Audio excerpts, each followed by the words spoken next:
అగ్ని ప్రమాదానికి సంబంధించి బ్రేకింగ్ అప్డేట్ చూద్దాం. ఢిల్లీలో భారీ అగ్ని ప్రమాదం జరిగింది.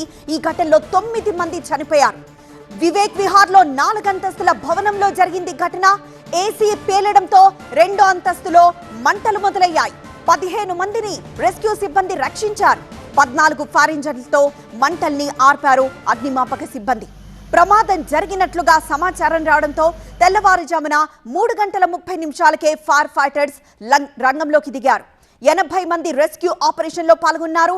ఒక పక్క చీకటి, మరో పక్క మంటలు, పొగ కారణంగా లోపలున్న వారిని కాపాడడానికి చాలా ఇబ్బందులు ఎదురయ్యాయి. అయితే 15 మందిని బయటికి తేగలిగారు. వీరిలో 2 పరిస్థితి విషమంగా ఉందంటున్నారు.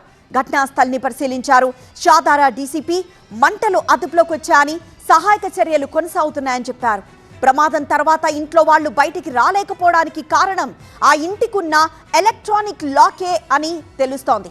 మంటల తర్వాత విద్యుత్ షార్ట్ సర్క్యూట్ వల్ల డోర్ లాక్ అయినట్లు భావిస్తున్నారు.